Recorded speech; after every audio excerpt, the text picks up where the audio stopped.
जवानी, अधेड़ी और बुढ़ापा, ये चार अलग अलग अवस्था हैं।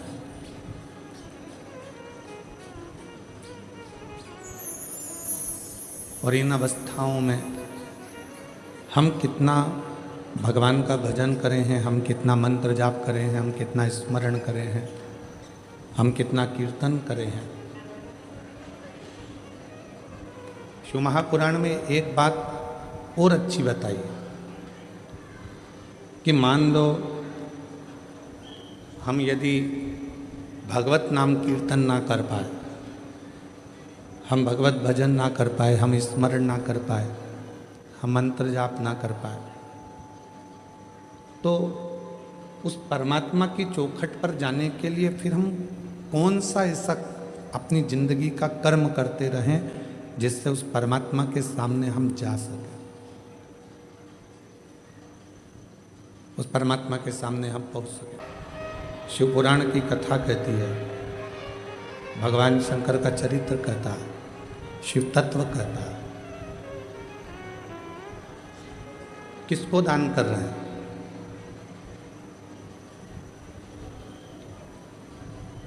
कहाँ पुण्य कर रहे हैं, कहाँ सत्कर्म कर रहे हैं, बताया जाए कहाँ पुण्य है, कहाँ सत्कर्म है, कहाँ दान है, कहाँ कर्म।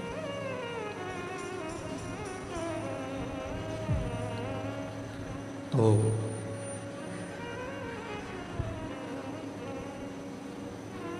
बेटी को कई माताएं कह देती हैं, कई जीजियाँ कह देती हैं, कई बहनें कह देती हैं, कई भाई कह देते हैं कि हम, बेटी आती हैं, बहन बेटियाँ आती हैं तो हम उनको साड़ी दे देते हैं, वस्त्र दे देते हैं, आभूषण दे देते हैं। ये भी हमने दिया तो दान कहलाए, ये भी दान है।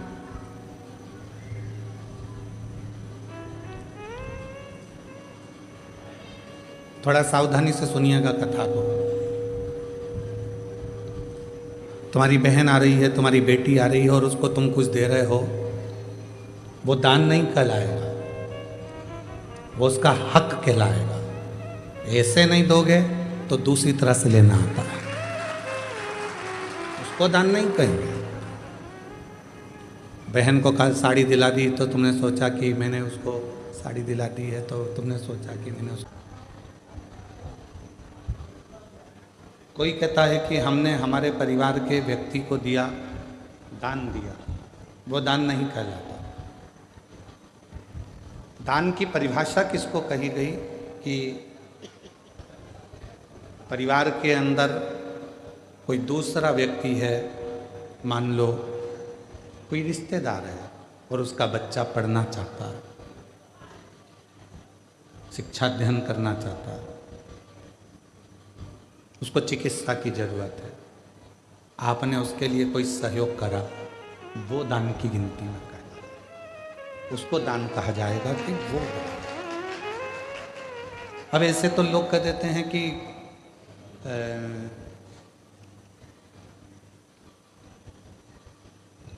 कितना सुंदर कहा है कि यदि हम किसी व्रत का उद्यापन करते हैं, हम किसी व्रत का यदि उद्यापन कर रहे हैं और उद्यापन यदि हम कर रहे हैं तो उद्यापन करने में भी पहला प्रयास होना चाहिए कि बाहर की जो माताएं हैं, बाहर के जो जोड़े हैं, बाहर के जो लोग हैं, उद्यापन में पहले उनको गिना जाए।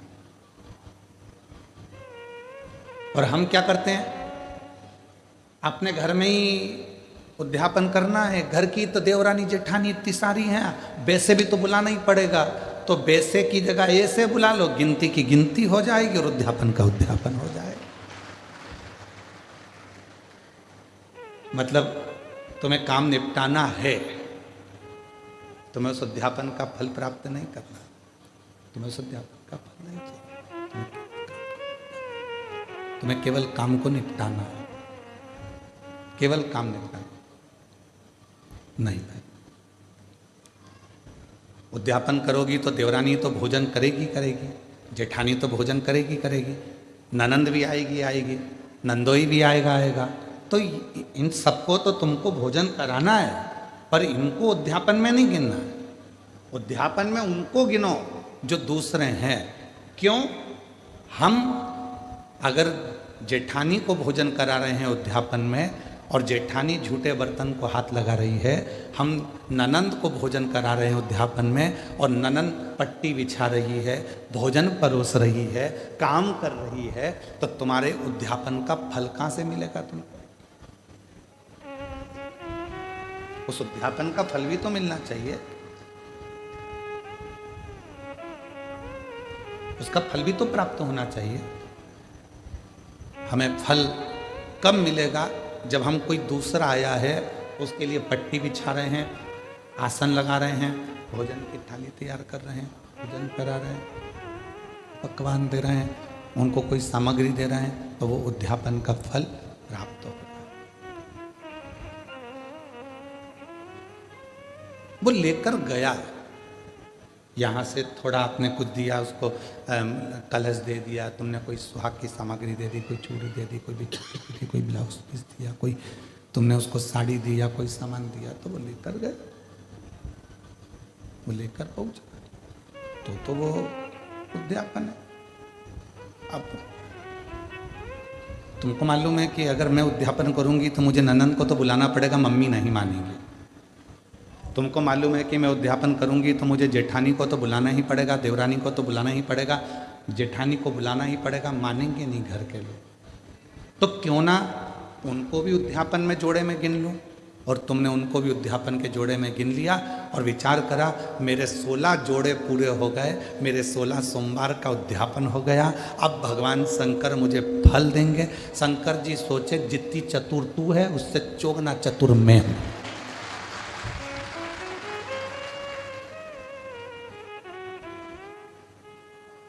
कर वापिस उद्यापन, फिर वापिस कर 16 सोमवार, वापिस 16 सोमवार, वापिस उद्यापन कर, वापिस व्रत कर, वापिस कर। पशुपति व्रत किस किसने करे?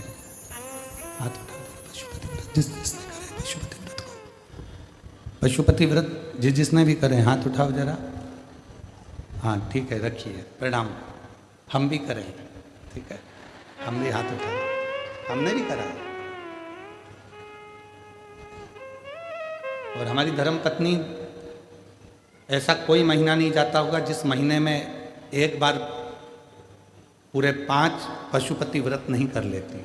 उसका नियम है, वो व्रत महीना 2 महीना में, 2 महीना 3 महीना में पशुपति व्रत करती रहती, करती। पशुपति व्रत में कई माताएं कहती है, गुरुजी आपने कहा कि आखिरी में जिस दिन पशुपति व्रत का उद्यापन होता है उस दिन एक श्रीफल भगवान शंकर को भेंट के साथ में चढ़ा देना चाहिए, भेंट के साथ में रख देना चाहिए। इसका मतलब क्या है? इसका महत्व क्या है? इसका मतलब क्या होगा? इसका महत्व क्या होगा? तो वो पशुपति नाथ है, उसको पशुपति नाथ कहते हैं। और वो पशुपति नाथ है।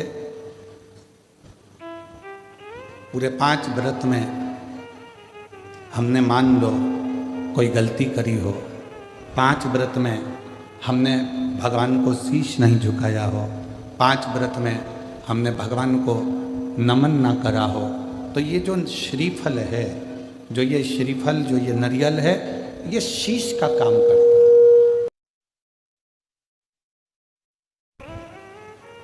ये नारियल शीश का काम करता है।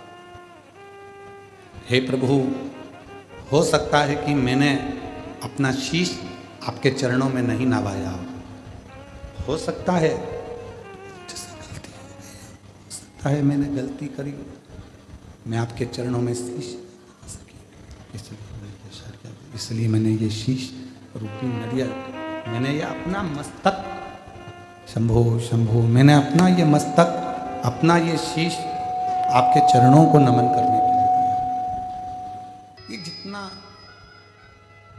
कई लोग कहते हैं गुरुजी गुरुदेव, हम आप कहते हो कि पूर्व समय का हमारे कर्म का भोग हमको इस जन्म में आकर भोगना पड़ता है। हमारे पूर्व का कर्म का दंड हमको इस जन्म में भोगना पड़ता है। हाँ, भोगना तो पड़ता है।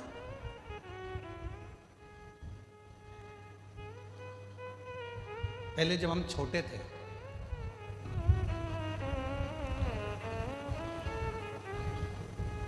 बहुत ज्यादा छोटे थे,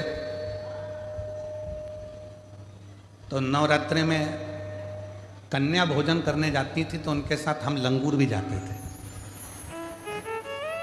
और यहाँ पर कई जीजाउन बैठे होंगे, कई लड़के बैठे होंगे, वो भी बचपन में चले जाते होंगे। भले वो नहीं कह रहे तो क्या हुआ, पर हम तो कह रहे हैं ना, हमारी कथा तो हमको सुनाने में क्या दिक्कत।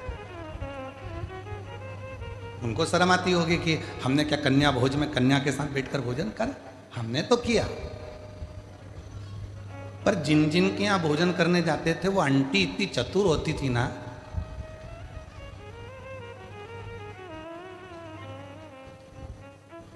पूड़ी बनाती, हलवा बनाती, सब्जी बनाती। अब उस समय पर हमें भी 3-4 घर में भोजन करने जाना पड़ता, तो कई घर ऐसे थे कि जहाँ पर हम भोजन नहीं कर पाते तो वो क्या करती, बेटा जितना खाना उतना खाना, बाकी का बांध के ले जा। वो आंटी इतनी चतुर थी कि हमें जितना खाना होता था उतना खा लेते थे, और बाद में वो आंटी ऐसे पूरा पत्तल की ऐसी घड़ी बना के उसमें पूड़ी सब्जी सब रख के और हमको दे देती थी, और साथ में विदा में एक केला भी दे देती थी, और हम चले जाते।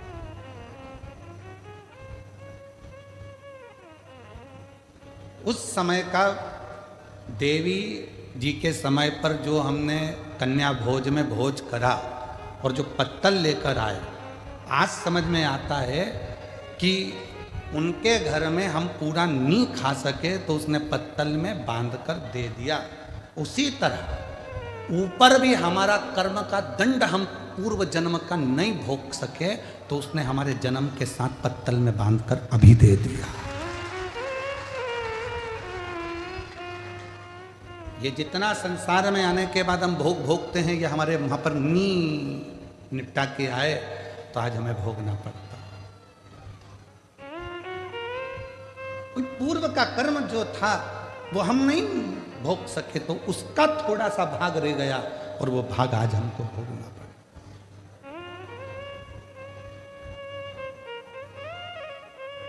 और कोई पिछले जन्म के अच्छे कर्म बाबा तेरा साथ मिला। हम पिछले जन्म के कर्मों का भोग भोगते भोगते भोगते भोगते इस जन्म का भी भोग भोग रहे हैं। और कोई हमारे पूर्व में हमने कोई पुण्य करा होगा, मेरी जीजियों ने, मेरे जीजाओं ने, मेरी बेटियों ने, बेटाओं ने, मेरे बुजुर्ग माँ बाप ने कोई पुण्य करा होगा। उस पुण्य का फल ये मिला कि बड़ौदा में शिव पुराण की कथा हुई और उस पंडाल में अपन जाकर बैठे। ये पूर्व का पुण्य है, पूर्व का पुण्य। कोई अच्छा कर्म हमारी जिंदगी में हमने करा होगा तो वो हमारे सामने आकर प्रकट होगा।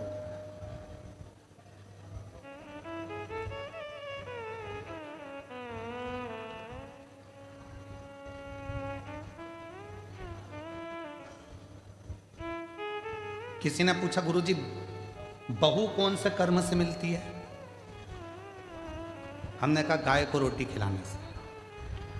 अच्छा, हाँ, पूर्व जन्म में गाय तुम्हारे दरवाजे पर आती थी, तुम्हारे दरवाजे पर खड़ी रहती थी रोटी के लिए, तुम रोटी लाकर देती थी, वो खा लेती थी। दूसरी बार फिर आती थी, तुम रोटी नहीं देती थी, घर के लोग कहते थे अभी तो दी थी, अभी तो दी थी, और उसको डंडा उठाकर चिल्लाकर भगा देते। बस वो ही गाय तेरे घर बहू बन के आई। सुबह की चाय दे देती है बहुत अच्छे से, दिन की मांग के दे, मांग के, अरे मम्मी अब भी तो पी थी तुमने, सबकी चाय बनाऊंगी तो क्या तुम्हारी भी बनाऊंगी? ये तो अब भी सर्विस से आए, नौकरी से आए, इनकी बनाऊं कि तुम्हारी बनाऊं? बस अगर उस समय पर रोटी 2 बार भी दे देती तो 2 बार चाय भी मिल जाती। 2 बार पूर्व कर्म, पिछला हिसाब बना।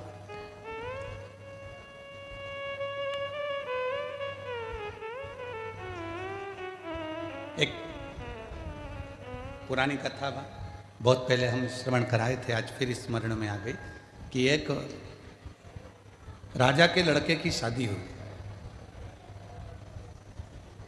और राजा के लड़के की शादी हुई और घर में बहू आ गई।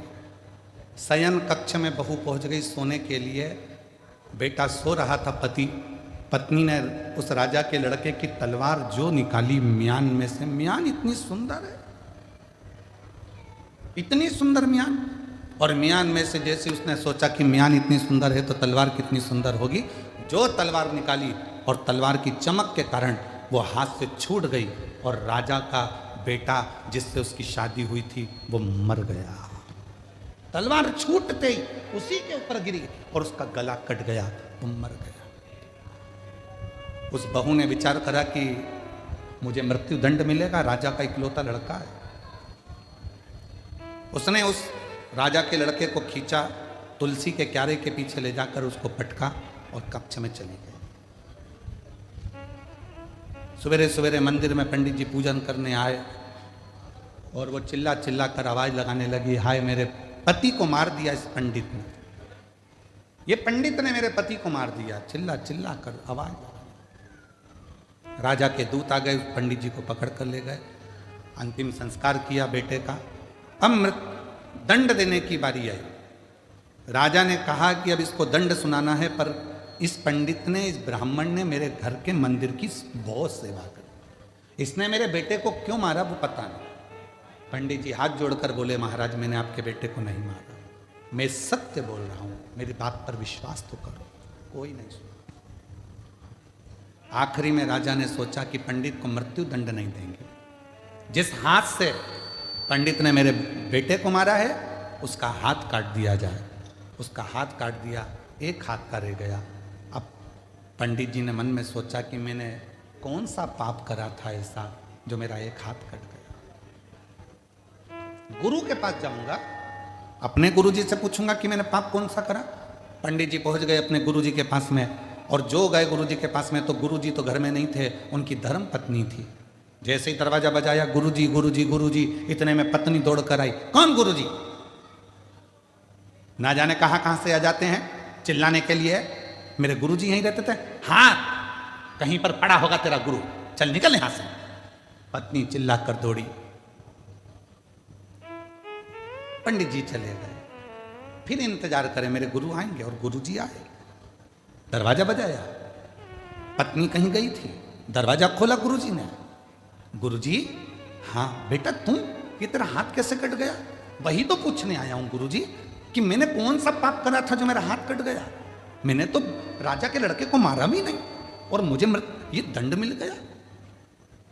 पर गुरुजी मैं इस सब बात में पूछूंगा, पहले मेरा एक प्रश्न है उसका उत्तर दीजिए। गुरुजी ने पूछा, कौन सा प्रश्न? गुरुजी, मैं सुबह आया था, दरवाजा बजाया था, आपकी धर्म पत्नी ने मुझे खूब गाली सुनाई और आपको भी सुनाई। मेरा कर्म दंड बाद में बताना, पहले ये बताओ कि आपका पूर्व का कौन सा कर्म था जो ऐसी मिली है? ये मिली आपको, आप तो इतने विद्वान पंडित जी, इतने विद्वान गुरुजी, और आपकी पत्नी ऐसी मिली है। तब गुरुजी ने कहा, देख बेटा, ये मेरे पूर्व जन्म की बात है। पूर्व जन्म में ये गधी थी, मैं कौवा था। इस गधी की पीठ पर वजन ढोते ढोते ढोते ढोते घाव हो गया था। घाव के कारण एक फोड़ा हो गया था। मैं कौवा उड़कर आता था, इसकी पीठ पर बैठकर इसके घाव को खरोदता था। घाव खरोदते खरोदते वो गधी इतनी परेशान हो गई कि मुझे, मेरे कारण बस वो भागकर हरिद्वार चली गई। मैं उसको ढूंढता ढूंढता कौवे की योनि में हरिद्वार पहुंच गया और फिर वो गधी मिल गई। मैंने फिर उसकी पीठ को खरोदा, वो दौड़कर गंगा जी में कूद गई। मैं भी गंगा में कूद गया। मर गए, मरे तो मैं इसका पति बना और ये मेरी पत्नी बनी। उस समय पर मैं अपनी चोंच से इसको खरोदता था, अब ये अपनी चोंच से मुझे खरोद, अभी अपनी चोंच से मुझे खरोद रही। गुरु जी ये तो मैंने सुना, पर मेरा हाथ क्यों कटा, मैंने कौन सा कर्म करा? तो कहा पूर्व समय में तुम एक संत थे, बैठे थे, तुमने नियम लिया था कि मैं सत्य बोलूंगा और सत्य के सिवा कुछ नहीं बोलूंगा। सत्य बोलने का नियम लेकर तुम बैठ गए और उसी समय पर एक कसाई के हाथ से गाय छूट कर भागी, छूट कर भागी। तुम तप कर रहे थे, गाय तुम्हारे सामने से निकल गई। कसाई ने आकर तुमसे पूछा, तुमने मेरी गाय देखी है? तुम्हें सत्य बोलना था, सत्य बोलना था, तो तुम तप में लगे थे, तुम झूठ नहीं बोल सकते थे, इसलिए तुमने अपने हाथ का इशारा उस गाय की ओर कर दिया। कसाई गया, गाय पकड़ी, उसको मार दिया। जो कसाई था वो राजा का लड़का बना, जो गाय थी वो बहू बनी, और उस कसाई ने उस गाय को काटा था तो उस बहू के हाथ से तलवार छूटी और वो कसाई जो राजा का लड़का बना था उसको कटना पड़ा। और तूने हाथ का इशारा कर कर बताया था गाय का स्थान, इसलिए तेरा यह हाथ कटा है, इसलिए तेरा हाथ। कोई पूर्व का कर्म हमारा ऐसा होता है जिसको हमें भोगना होता। कई लोग कह देते हैं हम मंदिर जाते हैं इसके बाद भी हमें दुख पीछा नहीं छोड़ता, हम भगवान का भजन करते हैं फिर भी दुख पीछा नहीं छोड़ता। हमारा पूर्व का हम जो कर कर आए हैं वो तो, हम जो वहां पर भोजन नहीं कर पाए तो पत्तल बांध कर लाए हैं वो तो खाना पड़ेगा, वो तो लाए हो ना बांध कर, तो उसको तो भोगना ही है। पर कुछ अच्छे कर्म कर कर, जब हम कुछ अच्छा कर्म करना प्रारंभ करते हैं तो हमारा कर्म श्रेष्ठ होते चले जाता। महाराज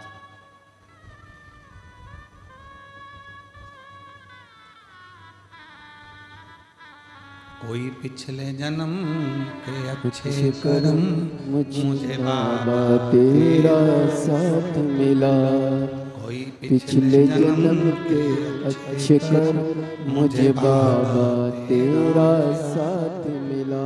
जहाँ सारी दुनिया झुकती है, जहाँ सारी दुनिया झुकती है, मुझे वाली दरबार मिला, दरबार मिला। पिछले जन्म के अच्छे कर्म मुझे बाबा तेरा साथ मिला।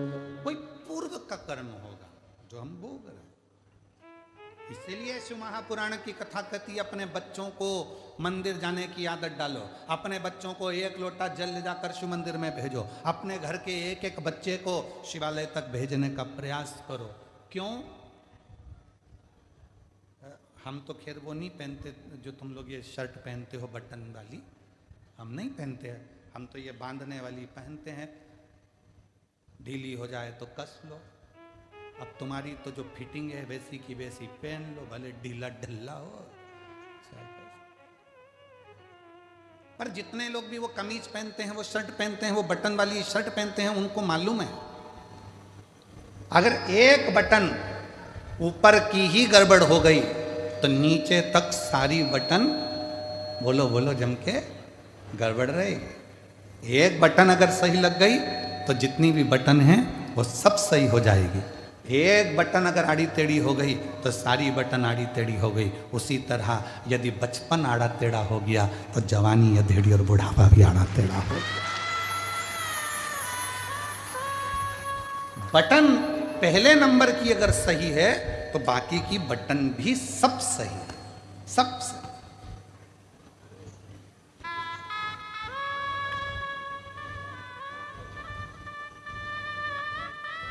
दर्जी जब कपड़े सिलता है, आप लोगों की शर्ट बनाता है, तो दर्जी कितना चतुर होता है, जरा विचार करिएगा कि वो दर्जी जेब लगाता है ना तो लेफ्ट में लगाता है।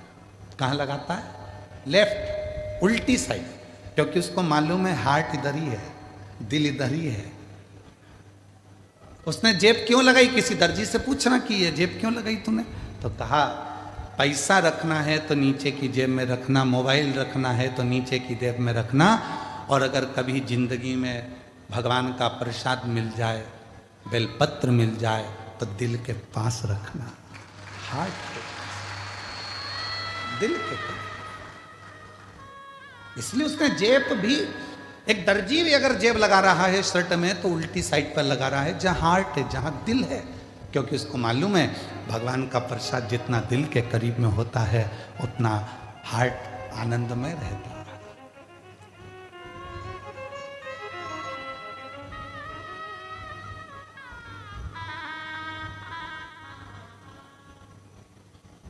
पर दुनिया के लोग ना जाने क्या आज के समय में लोगों को हो गया, परेशानी अपने माथे पर लेते जाते हैं। जरा जरा से बच्चे कह देते हैं मैं पढ़ाई से परेशान हूं। लड़कों से पूछो तो, उनकी माओं से पूछो तो कि बच्चों के विवाह से परेशान हूं। पति से पूछो तो कि पत्नी से परेशान हूं। पत्नी से पूछो तो ये बेहरू से परेशान हूं, पति से। मां से पूछो तो कि बच्चों से परेशान हूं। मतलब आज के जमाने में, आज के समय में प्रत्येक व्यक्ति ने परेशानी को अपना दामन में बांध कर रखा है। प्रत्येक व्यक्ति ने परेशानी को अपने पल्लू में बांध कर रखा है। उसने शुरू से अभी तक, बचपन में पढ़ाई से परेशान था, बड़ा हो गया तो गाड़ी से परेशान हो गया, फिर धीरे बड़ा हुआ तो सर्विस से परेशान हो गया, फिर ऑफिस में नौकरी भी लग गई तो नौकरी के ऑफिसरों से परेशान हो गया, फिर जाने में ट्रैफिक से परेशान हो गया, इधर उधर घूमने में परेशान हो गया। मतलब परेशानी उसने बांध कर रखी है। तो ये परेशानी मिटेगी कैसे? उसको मिटाने का कोई दूसरा साधन नहीं है। आप खुश रहना प्रारंभ कर दो, प्रसन्न रहना प्रारंभ कर दो, और ये मन में मान लो जो शिव करेगा वो सब अच्छा करेगा, तो परेशानी अपने आप मिटती चली जाएगी। आपने बना के रखा है, मैं इस बच्चे से इतनी परेशान हो गई गुरुजी, बिल्कुल नहीं सुनता, बिल्कुल नहीं सुनता, परेशान हो गई, अभी से बच्चों से परेशान हो गए। मतलब परेशानी को तुमने अपने अंदर बांध कर रखा है, परेशानी को तुमने पकड़ कर रखा।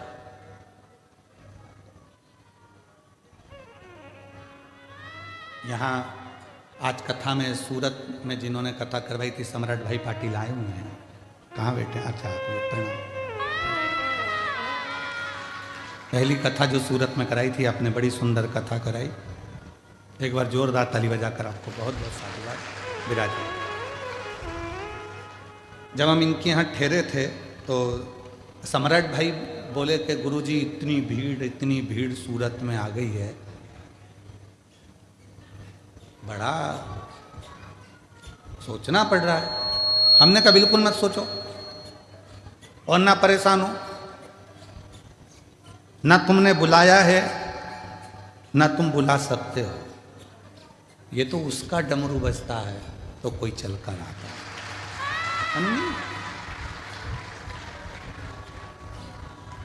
जब सौंप दिया इस जीवन का सब भार तुम्हारे हाथ में। संपूर्ण जीवन का भार तत्व जब हम परमात्मा को सौंप देते हैं तो फिर हमारा कुछ भी नहीं, कुछ। और मेरी जीजियों, फिर निवेदन है, तुम बेटी को अपनी बेटी मानते हो, तुम बेटे को अपना बेटा मानते हो, बिल्कुल मत मानो। शंकर जी के मंदिर में तुम्हारे बेटे की शादी नहीं हो रही, तुम्हारी बेटी की शादी नहीं हो रही, अशोक सुंदरी वाली जगह पर जाकर हाथ रखकर 7 बिंदी लाल चंदन की लगाकर हाथ रखकर कह दो कि ये मेरा बेटा, इसका नाम ये है, इसका ये गोत्र है, ये मेरी बेटी, इसका नाम ये है, इसका ये गोत्र है, ये तेरी औलाद है, मैं शादी नहीं करूंगी, तुझे करना है, तुझे संभालना है, फिर वो संभालेगा।